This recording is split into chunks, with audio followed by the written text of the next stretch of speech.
Hello, I'm Ronnie Eldridge. Welcome to Eldridge & Company. City Futures is one of New York's most vibrant organizations. It houses a think tank devoted to urban issues and a magazine and website offering unique information about the city's policies and problems. Andy Breslau is its executive director, and he's my guest today, and I'm very anxious to talk to you. It's great to be here, Ron. So you hover over these two entities that look at all of our issues and questions and problems and policies. Where are we today? That's a good question. It's a big question, and there's a lot of problems to sift through. I'm fond of saying about our organization that we have a salmon to offer the bear and a stick to poke it. Raise some difficult questions. Let's talk about it a little bit. The Center for Urban Studies. Center for an Urban Future is a public policy think tank that's largely focused on economic development and workforce development. The idea being that for those of us in New York, there has to be a growth story to tell.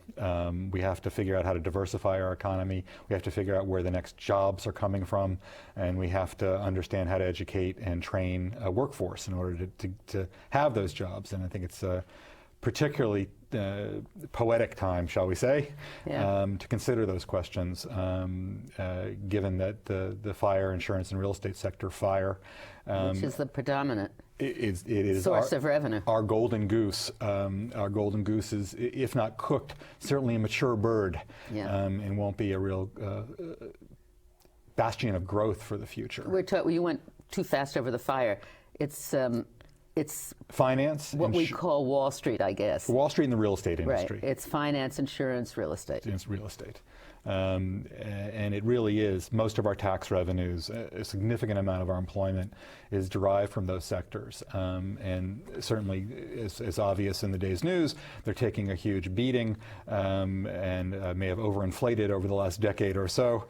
And they really have dominated, I think, really pertinent to our work, dominated the government's consideration of what our economy is to a dangerous degree.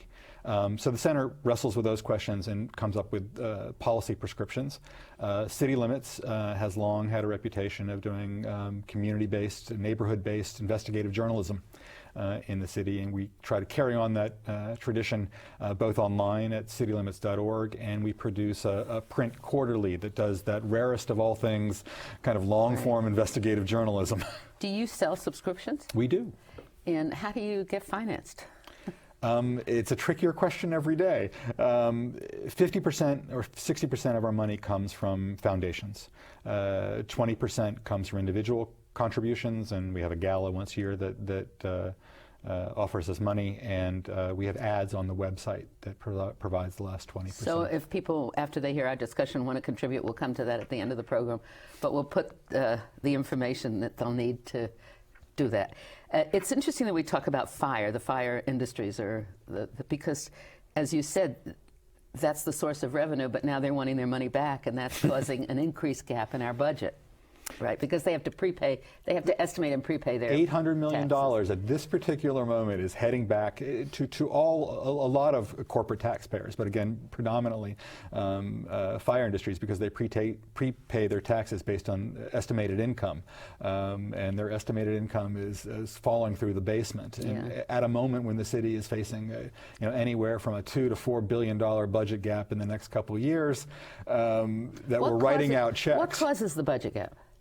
A recession, a depression, the lack of economic activity. So here we have a mayor who changed the term limit so he could run again, who's supposedly so well known for his financial ability. How do people not know this before? I think that people were seduced by and large by what's known fondly on Wall Street as the greater fool theory. Is that there were a handful of people who were very cleverly making literally billions of dollars hedging against this asset bubble. We got through the great internet collapse because of our infatuation with what that meant for the economy, and then something that had been around for actually more than 20 years, which was the securitization of mortgages. through changes in the tax code in 2003, 2004, became all the rage, and the notion of that real estate would just go up, up, up, up. I mean, people like to suspend belief in gravity. You know, there've been manias since tulip markets in Holland, and I think sadly, New York is the home of particularly the latest one. And it's interesting because if you do all this work on urban futures, on developing a sounder economic base, more jobs, then you need more housing or affordable housing, which of course is one of the things that's in dire need of change, right? It's an extraordinary problem, and you know, seemingly perpetual problem in New York. And what's scary right now is that there are contradictory tensions. There's, you know, construction costs are going up, then they're not going to be coming down radically anytime soon. And there are some worries. You know, one of the things that we think Mayor Bloomberg deserves some credit for, one can quibble about the composition of his commitment to affordable housing and the income mix and you know, the details of the program. But that he's led the city back into the business of actually producing affordable housing in a meaningful scale is a positive thing. There are some questions, though. You know, he's gotten more than halfway through his program. How is he going to get through the next half of it without, again, changing the income mix, changing the size of the apartments, you know, cheating to make the numbers ultimately to deliver on that? Right. So, and we're going to get 1 million more people in the city over the next decade. And it's in every kind of economic class. I mean, the problems, people who can afford the housing and then suddenly find they can no longer afford the housing, so they move someplace, then they elevate the cost of housing, who push other people out, and it goes on and on and on. And it's happening, I think, more often than ever, or it was happening until we hit this crisis. In perpetuity, and usually the poorest of the poor are the ones who suffer the most. And you look at, I mean, our next issue coming out in late January of City Limits Investigates will be about the New York City Housing Authority, who's facing an extraordinary budget gap and frightening financial problems. And they're going to have to change, just to survive, their income mix. And there are certainly policy arguments to be made that, you know, having a variegated income community and public housing is a good thing. But there's a limited amount of units. And You're saying that because they're trying to now get middle-income people really into housing, and they're supposedly warehousing apartments so they can do that, right? Right. But doesn't their problem stem from the federal government, basically? A lot of our problems stem from the federal government. But that one particularly? I think that at every level over the last number of years, fundamentally, it is the federal government's disavowal of public housing. Hope 6 as a panacea that may have some positive attributes. That's a federal program designed to scatter public housing, but really has become a way to wriggle out of producing a certain amount of units. Federal disinvestment for decades now is clearly the bottom of this, but the state and the city have also pulled out and cut. Same with the MTA.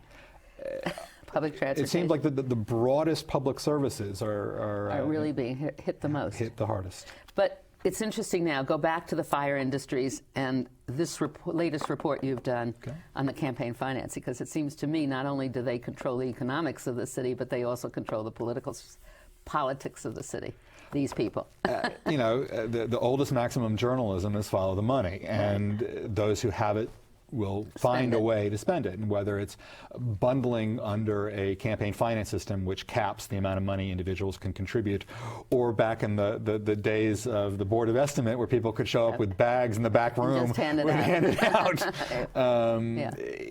Money talks. The amount of time that people have to spend, and this is something that you've lived on the phone, begging, borrowing, and hopefully not stealing, to finance their campaigns is a great crisis in American politics. And what's interesting is we have two examples, one in the city and one nationally, of ways around that. Either you're a self-financing, self-made billionaire who can just say no and spend as much, spend $100 million without breaking a sweat on a municipal election, or you break the model like Barack Obama did and use technology and use a mass-based grassroots campaign to change the game. Well, do you think that may have an impact on campaign financing in general in the future?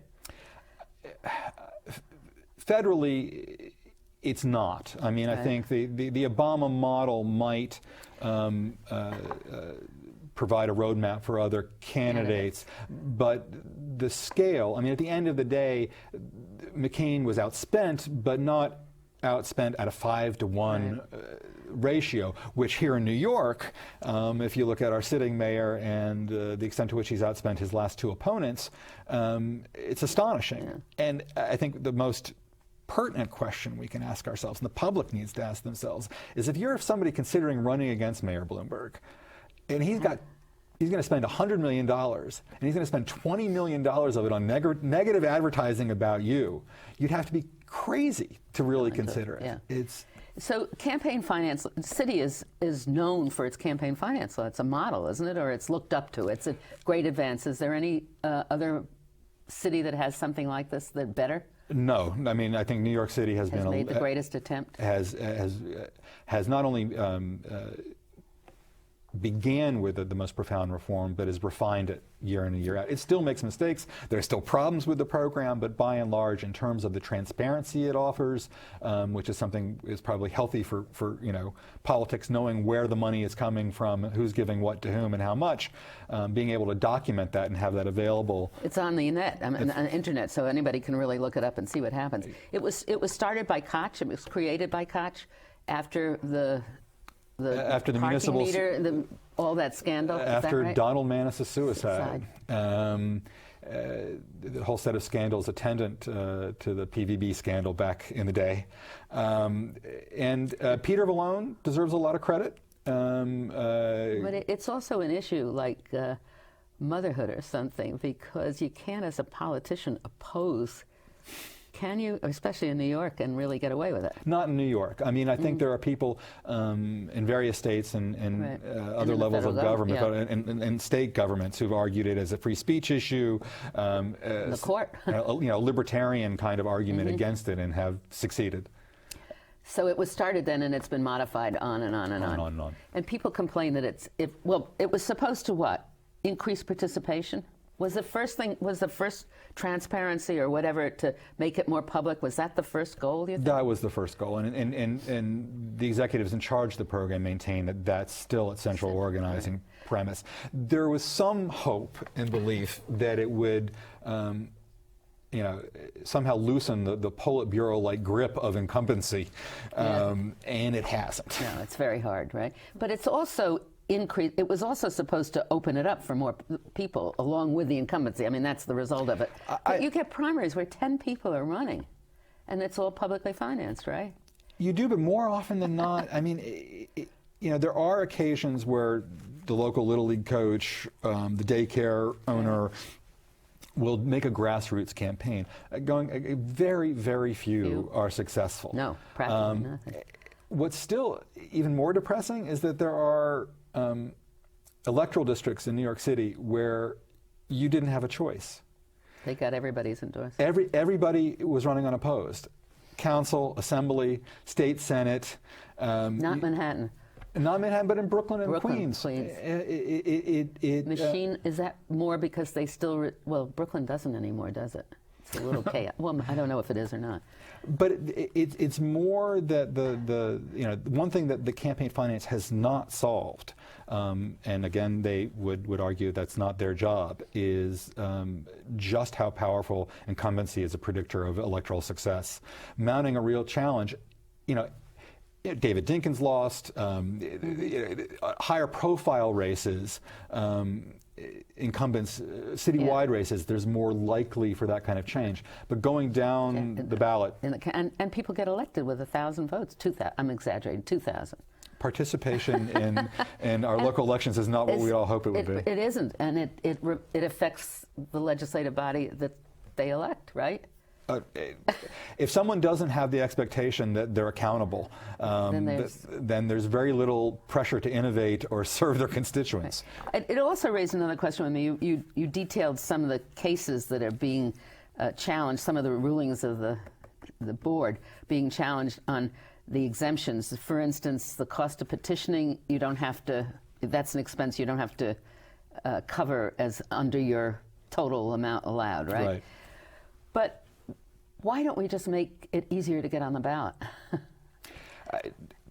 Easier, I mean, because unfortunately, that's not under city jurisdiction entirely. And those laws are the arcane product of backroom deals, probably when, Senator Wagner was around. I mean, they're ballot access, clarity about that would be a great reform in the city. And actually, there's some telling quotes about that in the piece from Andrew Richey, who ran for public advocate, and just how, despite he self-financed to a small degree and ran a very sophisticated campaign, he was getting on the ballot exhausted a lot of the organizational energies. Right. I'm still of the old school. I mean, I'm so old, but I am still shocked at, and I shouldn't be, because even the regulars always used to pay people who were circulating petitions, but I am surprised at the number of people who do pay to have their petitions circulated. And I mean, I guess even Obama did, right? So anyway, let's forget it, change the subject. So what are we facing? We're facing a budget crisis unlike any for many years. I think the city is facing a budget crisis. This is by no means to diminish its magnitude and the pain we're all going to feel. It's within a frame of reference.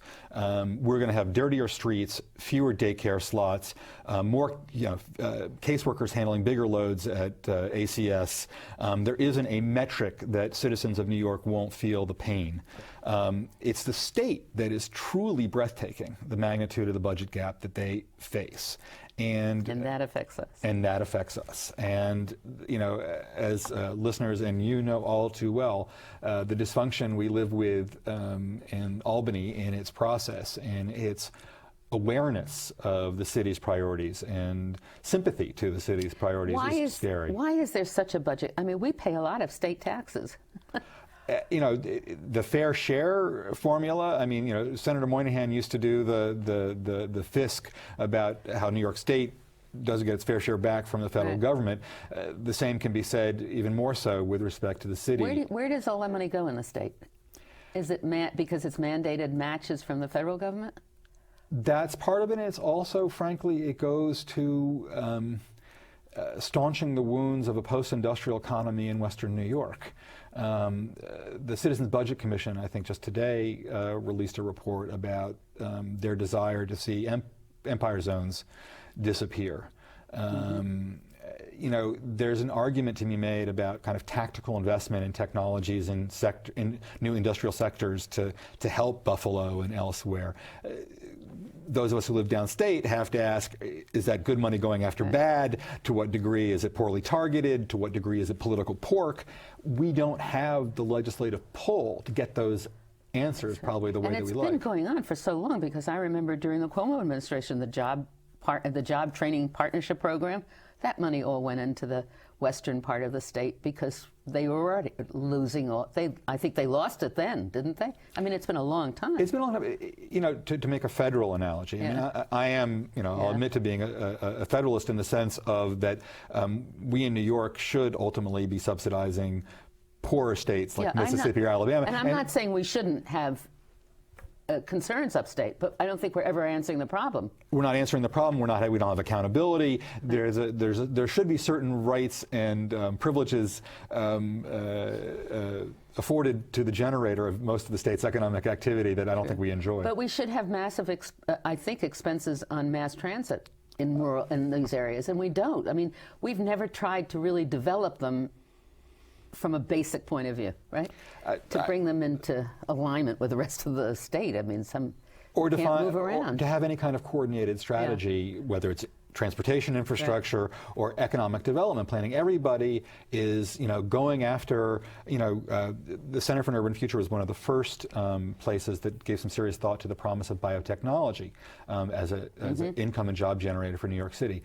But if you're going to have intelligent state economic development planning, you don't have Schenectady, Utica, Albany, Buffalo, Hudson all trying to chase the same dollars. You need, and I think that there's been a little bit of a tendency in politics as usual to let everybody grasp after the same straws. Being an outsider now, there's so little public understanding of what's going on. I had dinner last night with somebody several people who run programs, and so they know what the funding is, and they know what's happening in their agencies and where the cuts are being made and everything else. You don't get that kind of information. I don't know how you ever make it, because most people don't even want it, I guess, but there's something just not right about how we're handling all of this. This is the thing. We struggle. We try to make our material accessible and provocative and interesting, but at a certain degree, we're offering people spinach. One, I think there's a natural disinclination to eating one's spinach, and also, in a context where we're talking about, we're all walking on this path, but at 100 yards down the road, someone's going to punch you really hard in the face. Right. Not a lot of people, are looking forward to it. The Obama administration so far, the way he's gone about doing this and the way he is doing it, I think may have a lesson, or just even his concerns. He doesn't want to get rid of his BlackBerry because he doesn't want to get detached from the world, right? How many of our public officials are actually attached to the world in a realistic, common sense way? I think he has great common sense, don't you think? I think that for me... And he's very inclusive, that's the other thing I was going to say. A little anecdote, there was a 60 Minutes interview with Barack and Michelle Obama the other night, and it was a puff. As a journalist, it was a total piece of puffery. It was, Was it 60 Minutes 60 or Minutes. Barbara Walters? It was 60 Minutes. Oh, both. You're talking about the other one. It was completely insubstantial in terms of matters of public import. But at a powerful emotional level, I was sitting there, I was like, we have a president who could communicate. Right, that's right. And the value of that as we head into really difficult, deep, complex waters, I think we'll come to appreciate even more and more. The era of really good kind of fuzzy positive feelings will change, because as things get a little bit more dire, the political knives will begin to come out. But I for one, am looking forward to having a president I look forward to hearing from in the next 4 years. And I'm hoping that he really will change the way the government politics work, the way people relate to each other. I don't know, but I may be expecting too much. I don't know. I think no doubt for it's all incremental. I think the notion that it's going to be some great new era of a team of rivals and partisan swords will be put down and dulled is a little optimistic. But I do think that he has the capacity around the margins, and most important politically, to the political center, to appeal to those people who really were honestly sick and tired of the he's taking this great advocate, and I guess, as Giuliani said, left-winger, and I'm not criticizing anything he does, any appointment he makes. I'm so pleased to see that that's trying to bring everyone together. It's corny to say that, but I mean it. Not only in terms of kind of bringing people together, but the elevation of competence as a criteria. I still am stuck in my memory and imagination like a broken record on Katrina. What that represented for us as citizens, a level of managerial incompetence in the face of mortal danger by our government. Way to go, Brownie. Was an obscenity. And I have little doubt that the next director of FEMA will be a very together person, and that's very good. Comforting thought. So let's get back to the city, because you are city limits and urban issues. How would you rate this administration? By and large, Wayne Barrett, I thought, wrote a very insightful piece the other day in the Village Voice, where the first line was, Mayor Bloomberg is both the best and the worst mayor I've seen in my 31 years of covering city politics. I think there is little doubt that there's a certain kind of managerial intensity, a certain technocratic excellence that's striven for in this administration, a certain, particularly early on in the first term, a commitment to longer-term planning, which, as you know, is a very rare animal in municipal government. I think that there are other issues that haven't been as innovative. I'm been particularly distressed recently by how term limits were overturned. And this is speaking as someone who finds term limits infantilizing to democracy. I don't like term limits, but I thought the politics of how they were overturned betrayed a coarseness and kind of petty vindictiveness we haven't seen. And an inflated ego. Third termitis is a very dangerous disease. But we only have a little bit more than a minute. I think also in the social services, we haven't seen the effort that we always want to see in the city. Do you think that's true? I think that the mayor's we did a piece on the mayor's anti-poverty initiatives, and what's disturbing about them is that they're not going to scale. There are some good ideas in the mix, and Linda Gibbs is overseeing some pockets of innovation and creative thinking, but there's no sense that, one, there's a abiding interest in scaling them, and two, a commitment to that, particularly in this fiscal environment. So no, I'd have to agree with you. It has not been one of his shining... And the basic things that we need, the transportation, the housing, the childcare, the homeless, I mean, that is still there. It's not only still there. It's a great problem. We face a very, very difficult next 3-4 years. So do you think the new administration, that people will stay, or will there be a change? I'm assuming he's going to get reelected. Is that a bad assumption? I think it's a reasonable assumption. I think that depending how quickly things deteriorate in the city and we begin to feel the material effects of this economy, a challenger could emerge and make a situational case against the mayor.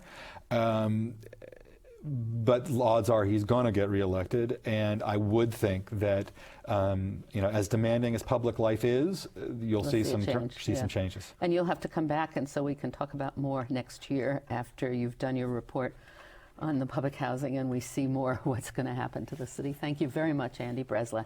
Look forward to it. Thank you.